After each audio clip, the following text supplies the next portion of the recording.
Welcome to the Glenn Beck program. America, tonight I ask you to watch this program with an open mind.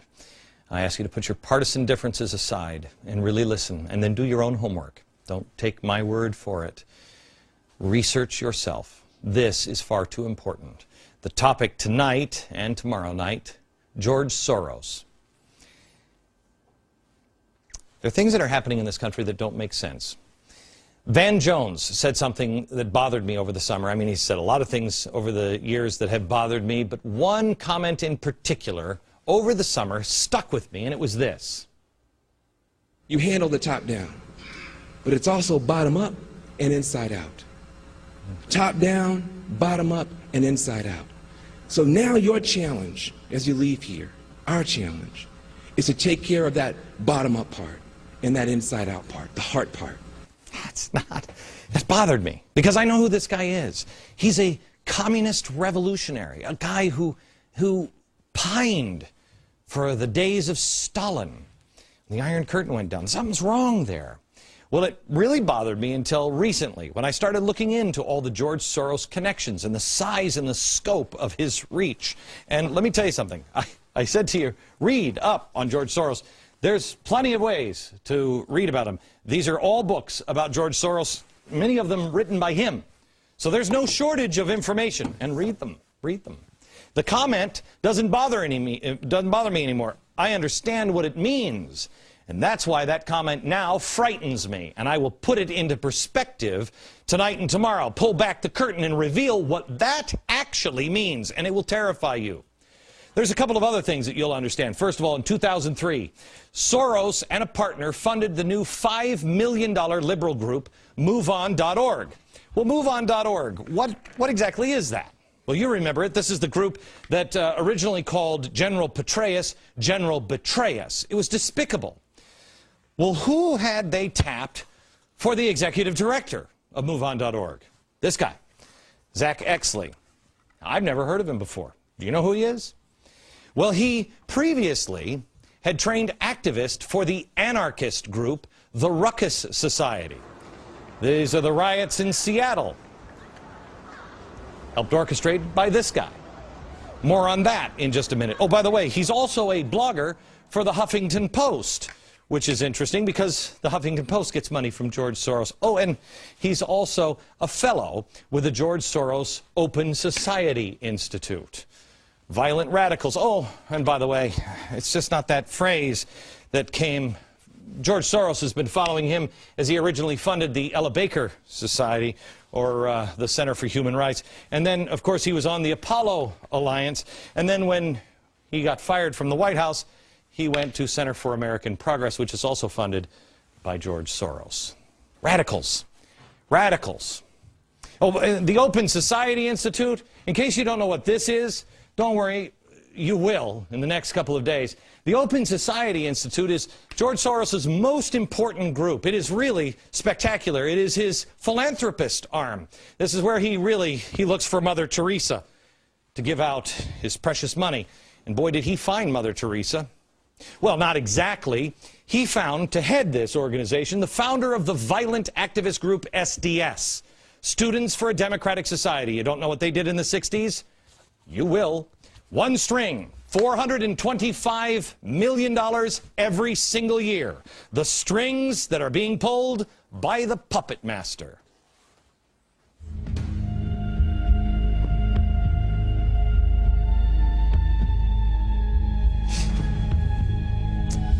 Hello, America. There are a few working parts to a puppet show. There is the puppet master here. There's the stage. There's the audience. There are the strings to each puppet. And then there's the story. But there's also why. Why is the story? Why is the show happening? What is the puppet master? What is his motivation? Is it for the money? Is it for entertainment? Is it personal gain? What is it? Make no mistake, we are watching a show. The stage is the world. It's television, it's newspaper, it's speeches, it's the political elections, it's what's happening in Washington. You are the audience. And like any good show, they do have one goal in mind. They want you to feel something. But most shows don't have a hidden meaning behind it. They just want you to laugh. They want you to be entertained. This one, not so much. At the end of the show, you have a choice to make. They want you to get up from your seats. Of course, they have in mind what they are planning on you choosing, and they are just using this stage to try to make the case and convince you of it. It's really propaganda. Here's the propaganda book. Here it is. This is actually from one of Wilson's.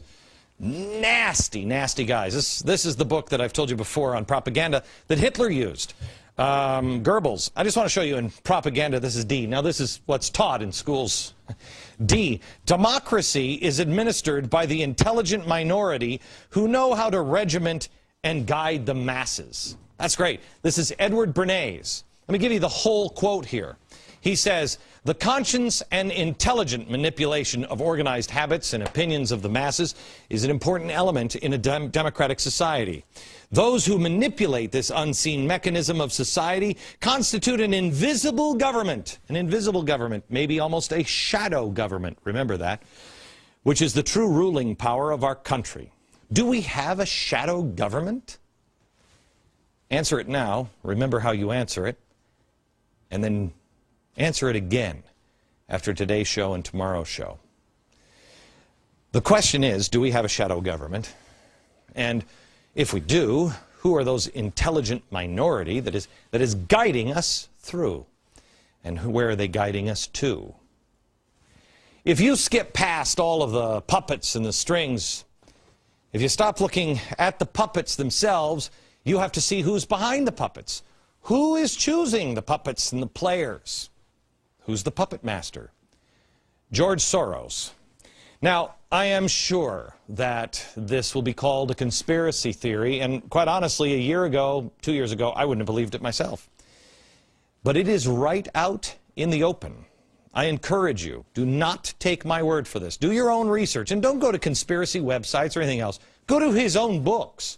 Go to the biographies written about him. Go to things that are well documented, like 60 Minutes, things that are well known for their accuracy.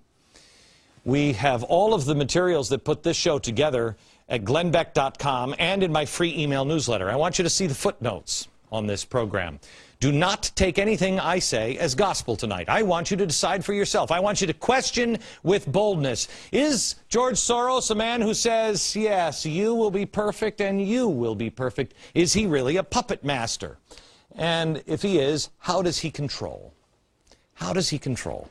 Well, let's start with this. Let's just take a couple of examples here on what George Soros has said and then see if there's any connection to anything. Soros spoke at Columbia University. He talked about an urgent need for campaign finance reform. I want you to remember, questioning our elections is important to George Soros. You'll understand in about 20 minutes. Well, he wanted to have campaign finance reform. He thought it was important. He spoke at Columbia University about it. Well, Open Society, his little group, Open Society, started by the guy with SDS, it was one of only a handful of groups who spent $123 million to push finance reform. Soros, quote, said, do something about the distortion of our electoral process by the excessive use of TV advertising. So he wanted to make sure that lies couldn't distort things. Well, it wasn't long after that speech at Columbia University that, lo and behold, Senator Russ Feingold, a progressive, and a few months later, with John McCain, a Republican progressive, came with a proposal in hand for what would eventually become the McCain-Feingold Act. The irony, if it is that McCain-Feingold ultimately led to the explosion of 501c3 groups, which can advertise at will. 501c3 groups. Oh, 501c3 groups? You mean like Sojourners, or Color for Change, or the Tides Foundation, or Media Matters, or People for the American Way, or MoveOn.org, Center for American Progress, the Apollo Alliance, Elder Saker for Human Rights. You mean those things? You see, we had the McCain-Feingold Act, and then mysteriously, almost unbeknownst to everyone, those groups became very powerful, much more powerful. And guess who controls most of the most powerful? George Soros. George Soros, in the aftermath of 9/11, talked about police action as an alternative to war. Now, did anybody pick up on that? This is what he said. War is a false and misleading metaphor in the context of combating terrorism. Crimes require police work, not military action. George Soros. Here he is, the Democratic candidate for president, adopting crimes require police work, not military action positions. What we've learned is that the war on terror is much more of an intelligence operation and a law enforcement operation. The war on terror is far less of a military operation and far more of an intelligence-gathering law enforcement operation. And that's what we have now in our office. Starts with George Soros. Days after President Obama was elected, George Soros again set the agenda. He said, quote, "I think we need a large stimulus package which will provide funds for state and local government to maintain their budgets because they are not allowed by the Constitution to run a deficit. For such a program to be successful, the federal government would need to provide hundreds of billions of dollars. In addition, another infrastructure program is necessary. In total, the cost would be between $300 and $600 billion range." Well, what was on the first thing on his agenda? The $787 billion stimulus bill. Gee, I remember this, and I remember saying at the time, who wrote this? It was too complex. It was too early in his, oh yeah, that's right, the Apollo Alliance. Where does the Apollo Alliance come from? The Tides Foundation. And where does the Tides Foundation get a lot of their funding? George Soros. Soros also heavily promotes green jobs and cap and trade. Also, days after Obama was elected, he called for a new energy bill. "I think this is a great opportunity to financially deal with global warming and energy independence. The U.S. needs a cap and trade system with the auctioning of license for emissions rights. I would use the revenues from these auctions to launch a new environmentally friendly energy policy that would be yet another federal program that could help us overcome the current stagnation." Well, Congress introduced, but you stood up. You said, "I don't think so." The audience started to revolt. Cap and trade failed. Now, through Freedom of Information Act, we find out that the Department of Energy and the EPA actually coordinated their response to damning reports on green jobs from Spain with the help of George Soros and his Center for American Progress, which gets their funding from here, George Soros. Here it is, December 9th, 2004. Also, there was this piece of information. This guy, where is Eli? Eli Pariser. There he is. He headed the Soros group, the front group, MoveOn.pac. Now, he wasn't upset that Kerry lost. Why? He explained this in an email. This is important that you understand. Quote, "In the last year, grassroots contributors like us gave more than $300 million to the Kerry campaign and the DNC and proved that the party doesn't need corporate cash to be competitive.